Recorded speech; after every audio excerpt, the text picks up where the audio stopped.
2017 தலைநகர் டெல்லியிலே இதுக்காக நம்ம மகளிரணி சார்பில் போராட்டம் நடத்தப்பட்டுச்சு. நாடாளுமன்றத்திலே தங்கை கனிமொழி இதுக்காக அழுத்தமாக குரல் கொடுத்தார். தமிழ்நாட்டுடைய குரலாக மட்டுமல்ல, ஒட்டுமொத்த இந்திய பெண்களின் குரலா நாடாளுமன்றத்தில் கனிமொழி பேசினாங்க. தேவையே இல்லாத நிபந்தனையோடு பெண்களுக்கான 33 விழுக்காடு மசோதாவை ஒன்றிய பாஜக அரசு நிறைவேற்றிருக்கு. தேவையா இல்லாத நிபந்தனையோடு நிறைவேற்றிருக்கு.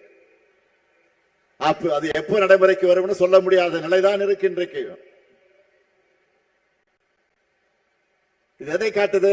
ஆபரேஷன் சக்சஸ், ஆனா பேஷன் டெட் சொல்லுவாங்கல்ல, அப்படி இருக்கு அவங்களுடைய செயல்பாடு. டயா பூஸ்டர் சுகருடைய ரிமோட் கண்ட்ரோல் இனி உங்க கையில. அனைத்து மருந்து கடைகளிலும் கிடைக்கும்.